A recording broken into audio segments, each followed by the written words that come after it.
आपको नहीं पता कि किस तरह का म्यूचुअल फंड आपको चूज़ करना है, तो उसका भी ऑप्शन ग्रो ने आपको दिया है। जैसे ही आप ग्रो के मेन पेज पे आएँगे एंड म्यूचुअल फंड के टैब को सेलेक्ट करेंगे, यहाँ पर आपको एक स्क्रीनर का ऑप्शन देखने को मिलेगा।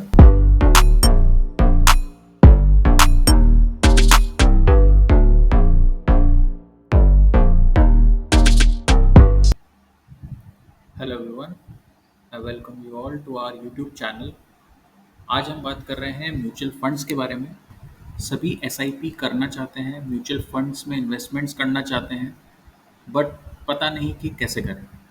ये नहीं पता कि कौन सा म्यूचुअल फंड बहुत अच्छा है, कहाँ पे मुझे अच्छे रिटर्न्स मिल सकते हैं, क्या किसी म्यूचुअल फंड में कोई लॉक इन पीरियड है या नहीं, क्या किसी म्यूचुअल फंड से मुझे टैक्स सेविंग मिलेगी या नहीं। मैंने तो इन्वेस्टमेंट किया था बट रिटर्न मुझे अभी तक नहीं मिले हैं। सो इसी तरीके के बहुत सारे सवाल आपके मन में ज़रूर आते होंगे। तो आज हम बात म्यूचुअल फंड्स के बारे में ही करने वाले हैं कि किस तरीके से आप सेलेक्ट कर सकते हैं म्यूचुअल फंड को, क्या पैरामीटर्स आपको देखने चाहिए एंड किस बेसिस पे आपको आपका म्यूचुअल फंड सेलेक्ट करना चाहिए। सो हमने यहाँ पे ओपन कर लिया है ग्रो। यहाँ से आप म्यूचुअल फंड इन्वेस्टमेंट्स कर सकते हैं, स्टॉक इन्वेस्टमेंट्स कर सकते हैं, फिक्स डिपॉजिट इन्वेस्टमेंट्स भी कर सकते हैं और यूएस स्टॉक्स में भी इन्वेस्ट कर सकते हैं। सो जैसा कि आप देख सकते हैं, जैसे ही हम म्यूचुअल फंड्स का टैब ओपन करते हैं, हमें इस तरीके का एक पेज दिखता है। यहाँ पे बहुत सारी चीज़ें हमें देखने को मिल रही हैं, जैसे पॉपुलर फंड्स, देन उसके बाद कुछ कलेक्शन ऑफ फंड्स हैं, high return, SIP with 500, tax saving, large cap, mid cap, small cap. So ये डिफरेंट टाइप्स ऑफ फंड्स जो हैं, कुछ ऐसे फंड्स हैं जो हाई रिटर्न देने की प्रोबेबिलिटी रखते हैं, बट अगेन उन हाई रिटर्न म्यूचुअल फंड्स के साथ में हाई रिस्क भी रहता है। कुछ ऐसे म्यूचुअल फंड्स हैं जो 500 रुपीज़ के एसआईपी के साथ शुरू किए जा सकते हैं। कुछ ऐसे म्यूचुअल फंड्स हैं जो टैक्स सेविंग जॉनर के हैं, यानी कि अगर हम इन म्यूचुअल फंड्स में इन्वेस्टमेंट्स करते हैं तो इनकम टैक्स फाइल करते वक्त अपनी टैक्स सेविंग्स बता सकते हैं। कुछ म्यूचुअल फंड्स ऐसे हैं जो सिर्फ और सिर्फ लार्ज कैप स्टॉक्स में ही इन्वेस्ट करते हैं। कुछ हैं जो सिर्फ मिड कैप स्टॉक्स में इन्वेस्टमेंट करते हैं एंड कुछ हैं जो स्मॉल कैप में इन्वेस्टमेंट करते हैं। सो एक एग्जांपल हम यहाँ पे ले लेते हैं इंडेक्स फंड का।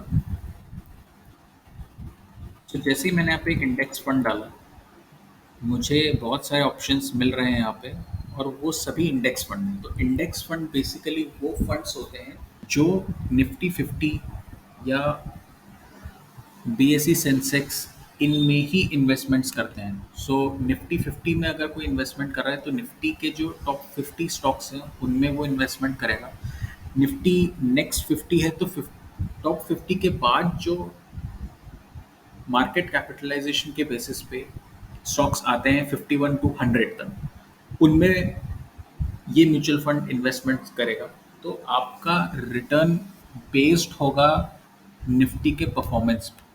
सो निफ्टी 50 का अगर आप इंडेक्स फंड लेते हैं तो निफ्टी ईयर ऑन ईयर किस तरीके से परफॉर्म कर रहा है, ये म्यूचुअल फंड भी उसी तरीके से परफॉर्म करेगा। निफ्टी नेक्स्ट 50 के स्टॉक्स किस तरीके से परफॉर्म कर रहे हैं, उसी तरीके से ये वाला म्यूचुअल फंड परफॉर्म करने वाला है। सो लेट अस से मैंने यहाँ पे एक UTI Nifty 50 index fund direct growth select कर लिया है। सो बहुत बार लोग इन रिटर्न्स को देख के इन्वेस्टमेंट्स कर लेते हैं कि अच्छा 3 इयर्स में मुझे इतना रिटर्न मिला है, तो नेक्स्ट 3 इयर्स में इतना रिटर्न मुझे मिल सकता है। सो यहाँ पे मैं क्लैरिफाई कर देना चाहता हूँ कि ये सभी रिटर्न्स पास्ट परफॉर्मेंस के बेसिस पे हैं। ये इस बात की कभी भी गारंटी नहीं देते कि आगे आने वाले 3 सालों में भी 18.79% का रिटर्न इस म्यूचुअल फंड से मिलेगा। बट क्योंकि ये इंडेक्स फंड पे बेस्ड है, हम एक्सपेक्ट कर सकते हैं कि हमें अच्छा रिटर्न मिल सकता है, बट उसके लिए हमें एक लॉन्ग टर्म इन्वेस्टमेंट करना होगा। ज़रूरी नहीं है कि एक ही साल में आपको आपके इन्वेस्टमेंट्स के रिजल्ट्स मिलने लग जाए। जैसे ही आप स्क्रॉल डाउन करेंगे, आपको काफ़ी सारी इंफॉर्मेशंस देखने को मिलेंगी। सबसे ज़्यादा इम्पोर्टेंट कुछ पैरामीटर्स हैं जो मैं आपको बता देना चाहता हूँ। जैसे पहला एक इम्पॉर्टेंट पैरामीटर है रेटिंग का। सो ग्रो पे आपको म्यूचुअल फंड्स की एक रेटिंग देखने को मिलेगी। किसी को 3 स्टार, किसी को 2 स्टार, कोई 4 स्टार, कोई 5 स्टार। सो जहाँ तक आपके इन्वेस्टमेंट्स का सवाल है, आप 4 स्टार या 5 स्टार से नीचे के म्यूचुअल फंड्स में इन्वेस्टमेंट्स ना ही करें, that would be much better. At the same time ऐसा बिल्कुल भी नहीं करना है कि आपने मल्टीपल म्यूचुअल फंड्स बाय कर रखे हैं, 5 to 6 mutual funds. At max 2 to 3 mutual funds sufficient है।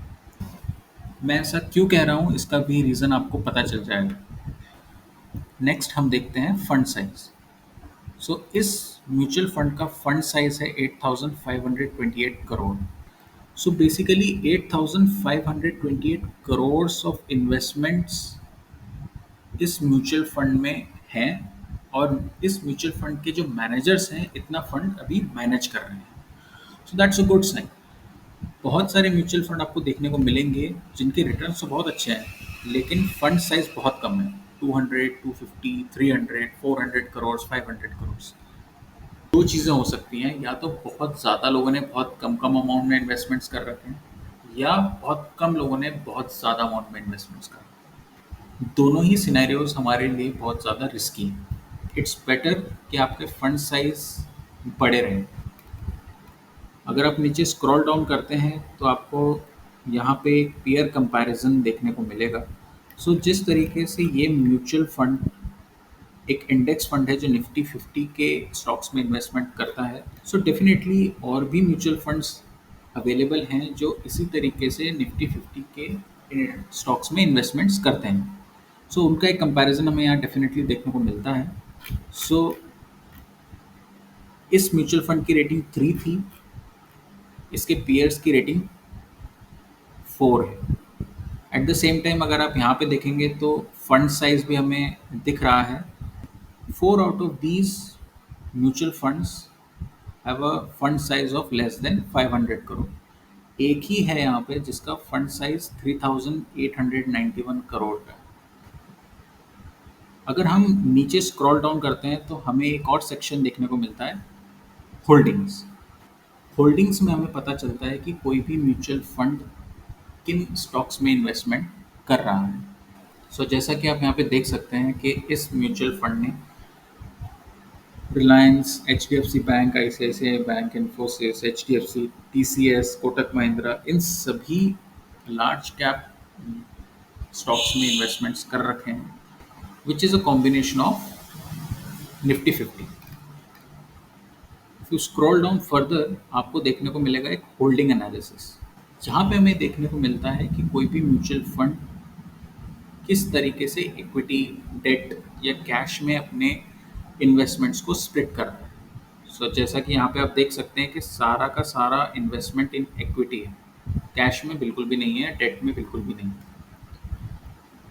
फर्दर सेक्टोरियल हमें एलोकेशन भी यहाँ पे देखने को मिलता है। इसी के साथ नीचे हमें कुछ प्रोज एंड कॉन्स भी देखने को मिलते हैं। इस म्यूचुअल फंड में एग्जिट लोड 0 है, लोअर एक्सपेंस रेशो है, 3 साल का एनुअलाइज्ड रिटर्न जो है वो हायर है कैटेगरी एवरेज की। सो इंडेक्स फंड की कैटेगरी में जितने भी म्यूचुअल फंड्स इन्वेस्ट कर रहे हैं उन सभी का एक एवरेज 3 साल का रिटर्न है। उस एवरेज से ऊपर रिटर्न इस इंडेक्स फंड का है जिसके बारे में हम बात कर रहे हैं। कॉन्स में अगर देखा जाए तो 1 ईयर एंड 5 ईयर के एनुअलाइज रिटर्न्स जो हैं वो लोअर हैं कैटेगरी एवरेज से। सो इस तरीके से आपको कुछ प्रोज एंड कॉन्स, कुछ पॉजिटिव्स, कुछ नेगेटिव्स हर म्यूचुअल फंड के देखने को मिलते हैं। एट द एंड हमें देखने को मिलता है expense ratio, exit load and taxation. So यहाँ पे दो इम्पोर्टेंट चीज़ें हमें देखने को मिलती हैं। First thing is exit load. So जब भी आप अपने म्यूचुअल फंड के गेन्स को एग्जिट करेंगे तो कितना एग्जिट लोड आपको पे करना पड़ेगा। तो इस म्यूचुअल फंड में आपको ₹0 का एग्जिट लोड पे करना पड़ेगा। जब आप एग्जिट करेंगे तो आपके कुछ टैक्स इम्प्लीकेशंस भी रहेंगे। तो यहाँ पे लिखा है returns are taxed at 15% if you redeem before 1 year. अगर 1 साल से पहले आपने अपने इन्वेस्टमेंट्स के रिटर्न्स को रिडीम करा है तो आपको 15% का टैक्स देना पड़ेगा ऑन दी प्रॉफिट्स। इफ़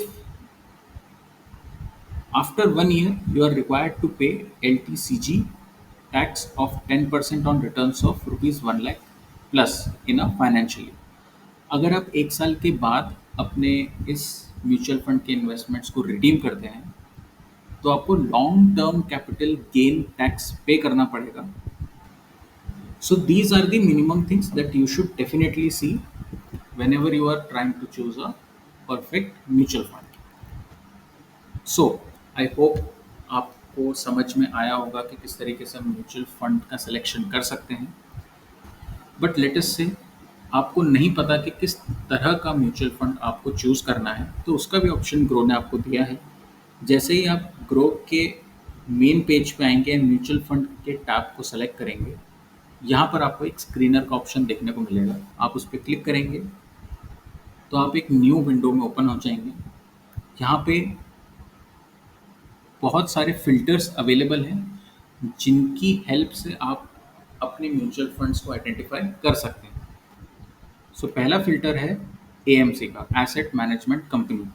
सो कौन सी एसेट मैनेजमेंट कंपनी आपकी प्रेफर्ड है, let us say Aditya Birla और एक्सिस और बीओआई एक्सा और Canara, Edelweiss, HDFC, ICICI Prudential. You can choose anyone. आप किसी को भी यहाँ पे चूज कर सकते हैं. तो जितने भी म्यूचुअल फंड्स हमें यहाँ पे इस सेक्शन में देखने को मिलेंगे वो उसी एएमसी के मिलेंगे.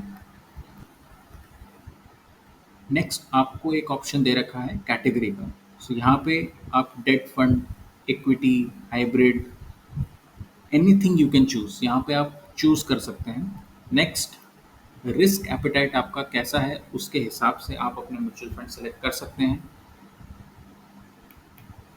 Then fund size, let us say मुझे एक ऐसा म्यूचुअल फंड सेलेक्ट करना है जो कि 5,000 करोड़ रुपीस से ऊपर के फंड्स को मैनेज करता हो, सो दैट आई नो कि जो म्यूचुअल फंड है दैट इज जेन्युइन एंड उस म्यूचुअल फंड को अच्छा एक्सपीरियंस भी है. सो उसके बेसिस पे आई कैन चूज कि मेरा फंड साइज क्या होना चाहिए. And I can also choose उन सभी म्यूचुअल फंड्स को जिनमें एसआईपी का ऑप्शन है या उन सभी म्यूचुअल फंड्स को जिनमें सिर्फ वन टाइम पेमेंट का ऑप्शन है. सो जैसे ही आप ये फिल्टर्स अप्लाई करेंगे, म्यूचुअल फंड्स उसी तरीके से स्क्रीन होके आपके सामने प्रेजेंट हो जाएंगे and you can choose your perfect mutual fund. Now let us से आपने फिल्टर्स अप्लाई करे एंड आपको 2 to 3 म्यूचुअल फंड्स देखने को मिले, बट आप चूज करना चाहते हैं कि उन म्यूचुअल फंड्स में से सबसे बेस्ट कौन सा रहेगा. सो उसका भी ऑप्शन ग्रो आपको देता है. जैसे ही आप नीचे स्क्रॉल डाउन करेंगे आपको एक ऑप्शन मिलेगा कंपेयर फंड्स का. आप उस पर क्लिक करेंगे तो you can add 3 funds at one time. उन सभी फंड्स की डिटेल आपके सामने आ जाएंगी, such as minimum SIP amount कितना है, एक एनईवी कितने रुपीस का है, फंड कब स्टार्ट हुआ था, फंड का साइज़ क्या है, what is the exit load of the fund, different years में क्या क्या रिटर्न्स रहे हैं हर एक म्यूचुअल फंड के, what are the pros, what are the cons, उन सभी म्यूचुअल फंड्स का क्या होल्डिंग एनालिसिस है, टॉप 5 जो भी स्टॉक्स हैं वो कौन कौन से हैं, टॉप 20 कौन कौन से हैं, पी बाई ई रेशो क्या है, पी बाई बी रेशो क्या है, इक्विटी में कितने इन्वेस्टमेंट्स हैं, कैश में कितने इन्वेस्टमेंट्स हैं, टॉप होल्डिंग्स कौन कौन सी हैं, फंड मैनेजर कौन कौन है, उनकी एजुकेशन क्या है, उनका एक्सपीरियंस कितना है,